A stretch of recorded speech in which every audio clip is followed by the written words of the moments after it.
Sir, healthy रहने के लिए क्या करना चाहिए और कैसे स्वस्थ के लिए हेल्दी बनाएं? ओके, मतलब एक अच्छी जिंदगी जिसमें अच्छा स्वास्थ्य हो, कैसे लोग जिए। जी सर। ठीक है लखन, देखो, प्रकृति जो है ना, वो सबसे बड़ी डॉक्टर है। और प्रकृति प्रकृति में जो नियम है उनको यदि हम समझ लेंगे तो एक अच्छा और स्वस्थ जीवन हम जी सकते हैं।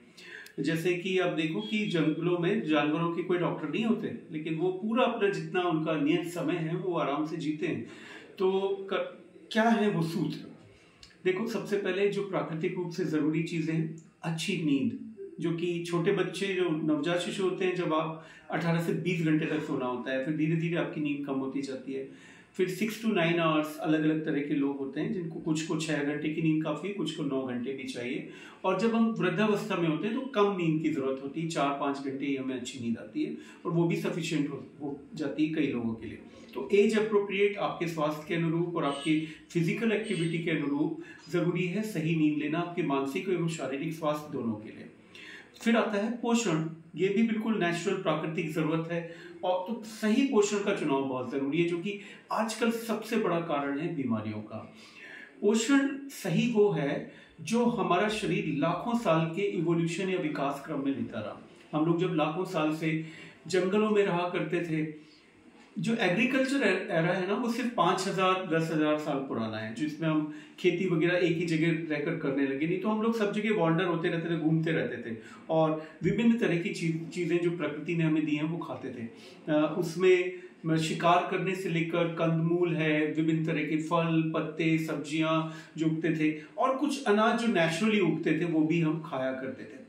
तो कहने का मतलब ये है, सही पोषण जो आजकल, जो अब साइंटिफिक रिसर्च भी जिसकी पुष्टि कर रही है, वह ये है कि जितना कम आप प्रोसेस्ड फूड लेंगे उतना बेहतर हेल्दी रहेंगे। जितना कम ये पैकेट फूड, बहुत शक्कर जो कि रिफाइंड शुगर है, रिफाइंड ऑयल का इस्तेमाल न करके देसी घी का इस्तेमाल कर लीजिए। आप शक्कर का मन करता है तो नेचुरल शुगर जैसे कि होल फ्रूट लीजिए, कभी शहद भी ले सकते हैं, लेकिन होल फ्रूट है ना, जिसमें, और ड्राई फ्रूट जैसे कि खजूर, छुहारे, ये इन टाइप के जो फूड स्टफ्स हैं जो नेचुरली शुगर दे रहे हैं वो बेहतर होंगे। शुगर खाने से बेटर गन्ना है ना। तो नेचुरल फूड जो भी यदि शरीर में हम डालेंगे प्रकृति से लेकर रोजाना के तौर पर, तो हम कम बीमार होंगे। माँ का दूध फर्स्ट 6 मंथ तक, जो कि बिल्कुल नेचुरल है और हमारे लाखों साल के विकास क्रम के लिए जरूरी है ना, जरूरी रहा है, और उससे हम लोग सरवाइव करते हुए यहाँ तक पहुंचे हैं। इसके बाद आता है, हम लोग को खाना खाने के लिए बहुत संघर्ष करना पड़ता था, बहुत स्ट्रगल करना पड़ता था खाना जुटाने के लिए। तो उसके लिए हमें दूर दूर तक घूमना होता था, जंगलों में, समुद्रों में, पहाड़ों में, मैदानों में, और वहां से हम खाना कभी शिकार करते थे, कभी कुछ यहाँ ढूंढते थे, वहां ढूंढते थे। तो वो हम लगातार कुछ भी नहीं खाते रहते थे। आज तो लगातार हम हर 1-2 घंटे में कुछ ना कुछ खाते रहते हैं, कभी फ्रिज से निकाल लिया, कभी कोई पैकेट का कुछ खा लिया। ये गलत है। आपके स्टमक को, बॉडी को रेस्ट चाहिए, उसके लिए प्रोसेस करने के लिए जो भी आपने फूड डाला है, जिसका सही ढंग से उपयोग हो सके। तो अपने खाने में गैप जरूर दीजिए, और खासकर सोने के पहले गैप हो, और लगभग 10-12 घंटे तक आप कुछ ना खाएं।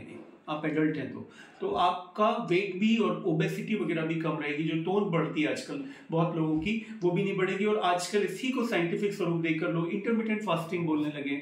इंटरमिटेंट फास्टिंग प्रकृति पहले यूं ही करवा देती थी, हमको पता नहीं था कि फास्टिंग जरूरी है, बट खाना ही नहीं होता था रेगुलर तौर पर अवेलेबल। तो वैसे ही लोग 10-12 घंटे, कभी कभी 1-2 दिन की फास्टिंग होना सामान्य बात हुआ करती थी पहले।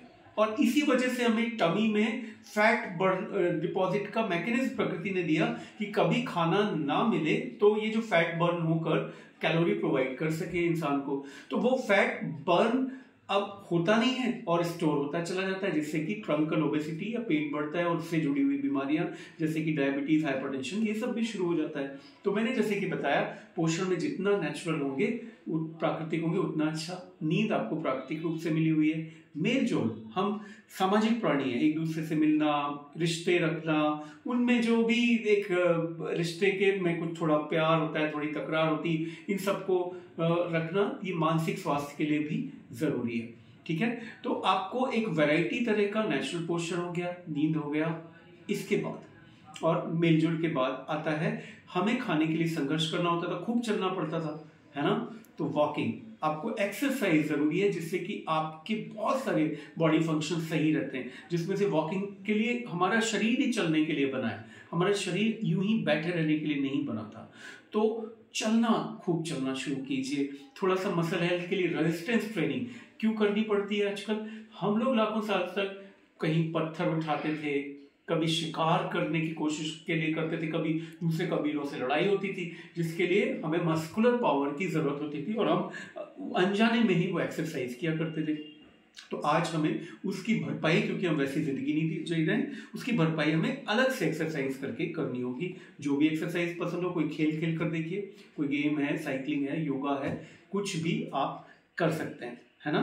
तो तुम बताओ क्या क्या बताया मैंने, क्या क्या बताया? पोषण डाइट के लिए और हेल्दी रहने के लिए, नींद, एक्सरसाइज। रुको, हाँ ठीक है, तो ये हुआ। अब आता है बात, हमारी आंतों में कुछ हेल्दी बैक्टीरिया होते हैं जिनको लोग मार देते हैं, या वो हेल्दी बैक्टीरिया हम खाते नहीं, अत्यधिक हाइजीन हर चीज में रहने लगी है।